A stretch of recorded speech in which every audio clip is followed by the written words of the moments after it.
Okay guys, welcome back to my channel. অনেকদিন পর আসলে ভিডিওটা দিচ্ছি। এর আগে অনেকগুলো ট্যুরে গিয়েছি, কিন্তু আনফরচুনেটলি কোনো কারণে হোক, এটা পরে এক্সপ্লেন করবো, আমি ভিডিওগুলো ছাড়তে পারি নাই। Welcome back to my channel.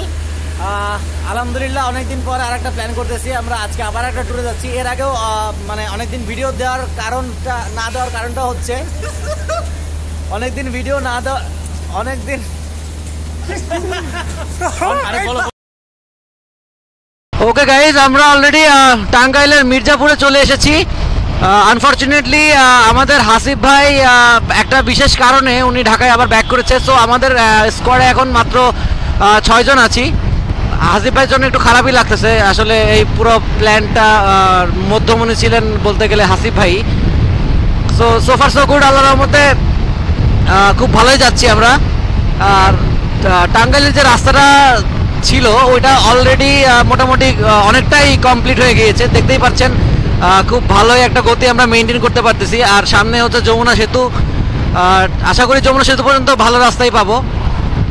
Jamuna সেতুর যে এক্সপ্রেস হাইওয়েটা ওটা তো ঠিক থাকারই কথা, তাই না ইমরান ভাই?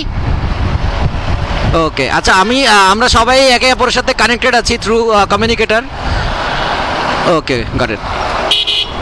ট্রাক বামে চাপছে।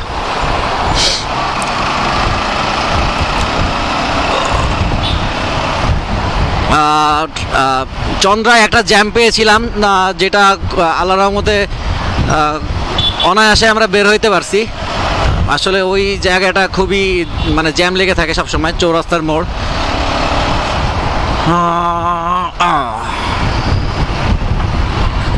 বাম দিকে গেলে টাঙ্গাইলের মেইন টাউন মোস্ট প্রবাবলি, তাই না?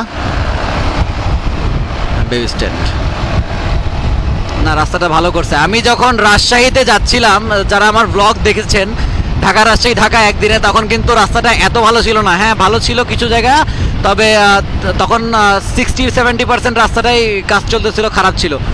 বাট এখন যদি বলতে চাই তাইলে বলা যায় যে 70% রাস্তায় এখন ভালো আছে।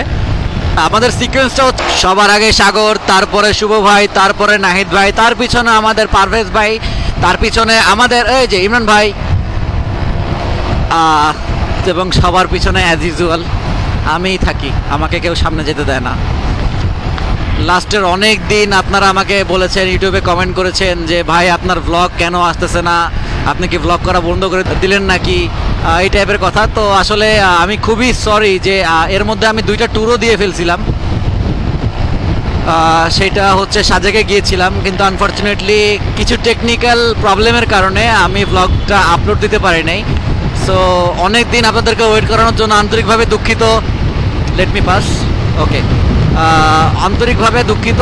আর ইনশাল্লাহ এখন থেকে যত সম্ভব চেষ্টা করব খুব তাড়াতাড়ি রেগুলার ইন্টারভেলে ভ্লগ দেওয়ার আপনাদেরকে, কারণ আমি জানি আপনারা আমাকে অনেক ভালোবাসেন।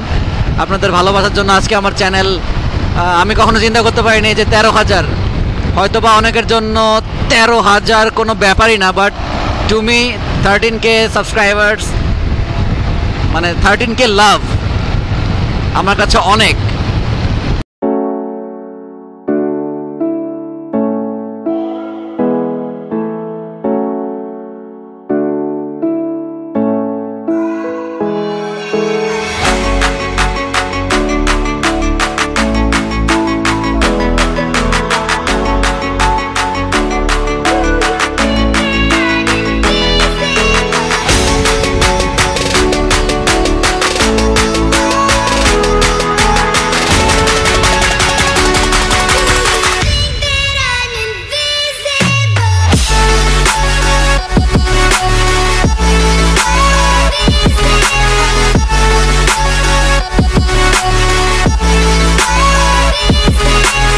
এখন বাজে 6:09 আর আপনারা দেখতেই পাচ্ছেন যে দিনের আলো ফুটে গিয়েছে। ভোরবেলায় আছি, সেহেতু কোনো ধরনের ট্রাফিক নাই। আমরা খুব সুন্দর ভাবে যাচ্ছি আল্লাহর রহমতে। দেখতে পাচ্ছেন রাস্তার কন্ডিশন অনেক ভালো। এত সাইকেল নিয়ে এরা কোথায় যায়?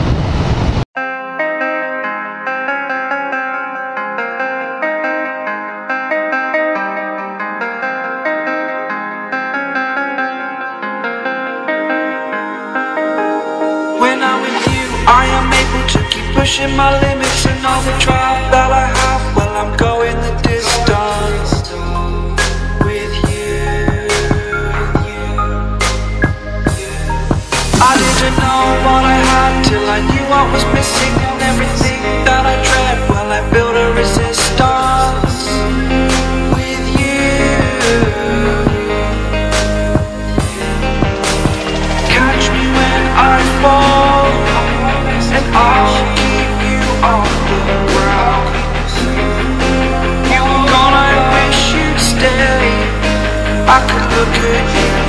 stay.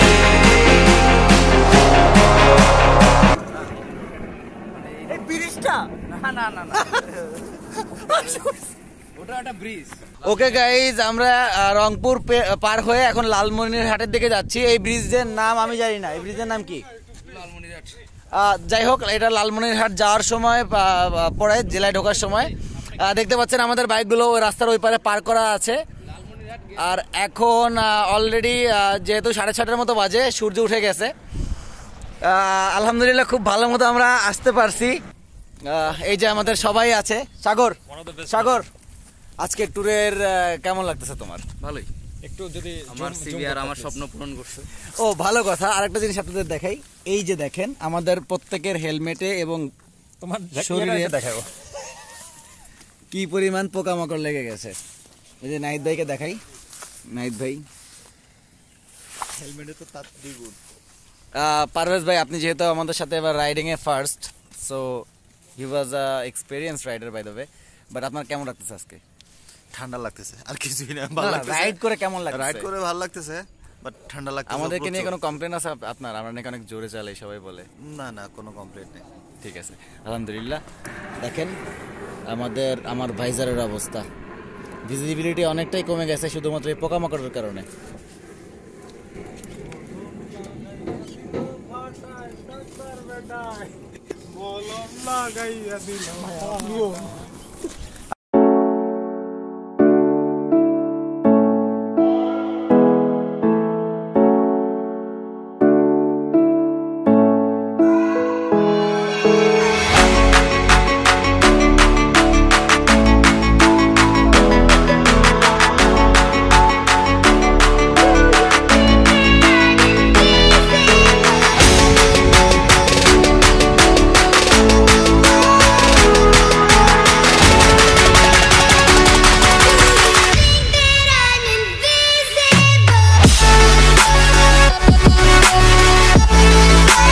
গাইজ, আমরা এখন আছি বুড়িমারির বর্ডারে, ভারত আর বাংলাদেশের যে বর্ডারটা সেইখানে। আমরা যাই না, আমি ভিতরে যাইতে পারবো কিনা, কাজ হচ্ছে এখানে পারমিশনের ব্যাপার আছে। ওকে গাইজ, আমরা বুড়িমারির যে বর্ডারটা আছে সেটার ভিতরে প্রবেশ করলাম। ওইখানে কর্তব্যরত বিজিবি ভাইয়াদের পারমিশন নিয়ে জাস্ট আমরা একটু ঘুরে তারপরে চলে যাব। আপনারা দেখতে পাচ্ছেন আমার পিছনে ওইখানে চেকপোস্ট, ওইখান থেকে জাস্ট আমাদেরকে সামনেই যেখানে আর কি চেক করা হয়, আবার সেখান পর্যন্ত আমাদের অ্যাক্সেস থাকবে। এটার পরেই হচ্ছে আপনার ইন্ডিয়া। আমরা সবাই হেঁটে হেঁটে যাচ্ছি, আমাদের সবার গায়ে গিয়ার আছে। আমার বাইক কিনতে আবার একের পারফরমেন্স করেছে। হ্যাঁ, সালা আমার স্বপ্নটা পূরণ করে দিয়েছে। যা চালিয়েছি না দাদা। তুমি ইন্ডিয়া চলে যাবো। ওই যে দেখতে পাচ্ছেন ইন্ডিয়ার ট্রাকগুলো ইন্ডিয়াতে ঢুকতেছে। ইন্ডিয়াতে আমাকে ঢুকতে দিলে না, যে 4টা লেন করা আছে, 3 নম্বর লেন ধরে টান দিয়ে দেবো। লেনটা আমি একটু দিয়ে এখান থেকে সবাই, এই যে আমার ডান পাশ থেকে সবাই ইন্ডিয়ার ভিতরে ঢোকে। এই যে হচ্ছে বাংলাদেশের শেষ সীমানা। Here is welcome to India, কর্তব্যরত ছাড়া প্রবেশ নিষেধ। এইটা হচ্ছে ইন্ডিয়া, আর আমরা দাঁড়িয়ে আছি বাংলাদেশে। ওকে গাইজ, আমরা বুড়িমারি বর্ডার থেকে চলে এসেছি। অপরূপ সৌন্দর্যের মধ্যে দিয়ে যাচ্ছি বর্ডার লাইন ঘেঁষে। ভারতীয় সীমান্তের খুব কাছ দিয়ে আমরা যাচ্ছি। এই রাস্তাটা অলমোস্ট বাংলাদেশের শেষ প্রান্তেই বলা চলে আমরা আছি। আমার সামনে শুভ ভাই, তার সামনে পারভেজ ভাই, তার সামনে সাগর, আর আমার পিছনে আছে ইমিডিয়েটলি নাহিদ ভাই। নাহিদ ভাইয়ের পিছনে আছে আমাদের ইমরান ভাই।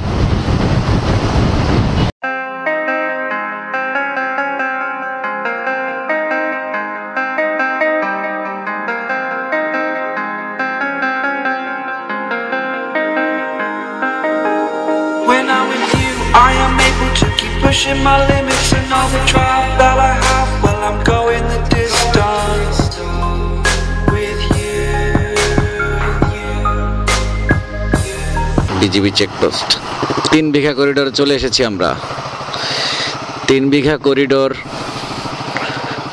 হচ্ছে, জায়গাটার আয়তন হচ্ছে অনলি 3 বিঘা, যেটা ভারতের মধ্যে বাংলাদেশের অংশ হিসেবে বলা চলে। এই যে ওয়েলকাম টু 3 বিঘা করিডোর। এই যে রাস্তাটা দেখছেন সোজা চলে গেছে, এটার ডান দিকেও ভারত বাম দিকেও ভারত, যতটুকু আমি শুনেছি সাগরের কাছ থেকে, কারণ ও এই জায়গায় এর আগেও আসছে।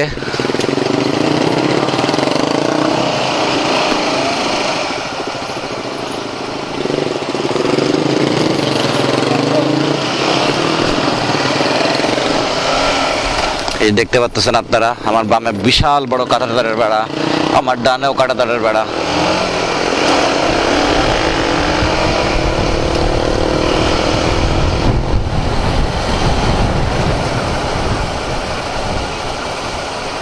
ডান দিকেও ভারত, আমার বাম দিকেও ভারত।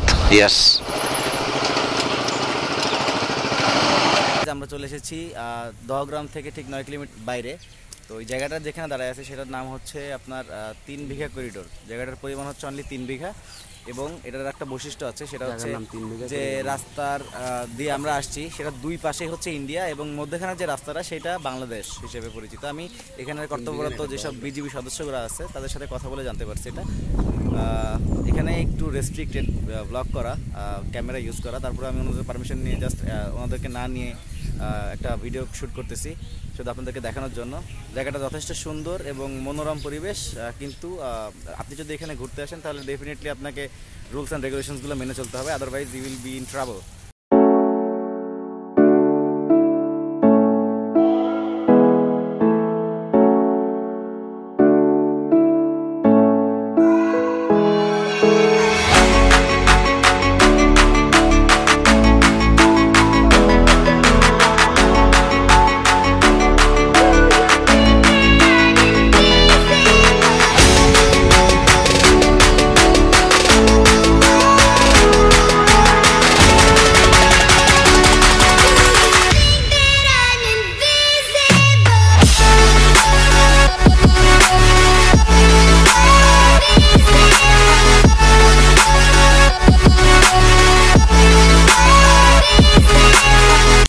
ওকে গাইজ, অবশেষে চলে আসলাম আমরা অঙ্গরপোতা 0 পয়েন্টে, এবং আমি আপনাদেরকে যে বাড়িটা দেখাচ্ছি সেটা হচ্ছে বাংলাদেশের সর্বশেষ বাড়ি। এটার পরে আর আসলে কোনো বাড়ি নেই, এটার বাংলাদেশের কোনো বাড়ি নেই, এটার পরে সম্পূর্ণ হচ্ছে ইন্ডিয়ান। বাড়িটা হচ্ছে এইটা, আর এইটা হচ্ছে অঙ্গরপোতা 0 পয়েন্ট। আমি আপনাদেরকে যদি দেখাই, আসলে সবাই একটু টায়ার্ড, কারণ এখন আমরা লাঞ্চ করতে পারি নাই, তেমন খাওয়া দাওয়া করতে পারি নাই। এই যে অঙ্গরপোতা 0 পয়েন্ট, আর একটু বাড়ি থেকে যাওয়া যাবে। আসসালামু আলাইকুম।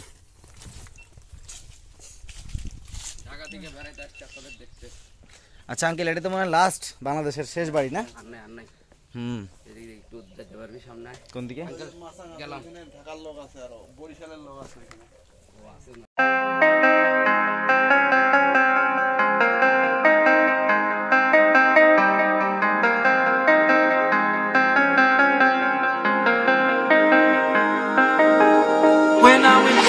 I am able to keep pushing my limits, and all the drive that I have, well, I'm going the distance with you. I didn't know what I had till I knew what was missing, and everything that I dread, well, I built a resistance with you. Catch me when I fall, and I'll keep you off the ground. You were gone, I wish you'd stay. I could look at you for a day. Time was well spent, that's when I knew that I need to spend my life here with you.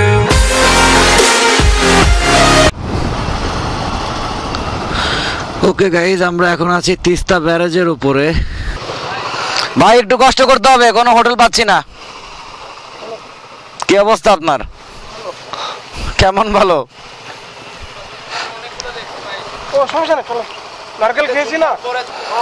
এটা একটি বাঁধ, আপনারা যদি খেয়াল করেন তাহলে দেখতে পারবেন, আমি জানি না আপনারা দেখতে পাচ্ছেন কিনা, ওই পাশের পানির উচ্চতা এই পাশের পানির উচ্চতার থেকে বেশি, তার মানে পানি প্রবাহিত হচ্ছে ওই পাশ থেকে এই পাশে, কিন্তু এর মধ্যেখানে একটা বাঁধ সৃষ্টি করা হয়েছে কৃত্রিমভাবে।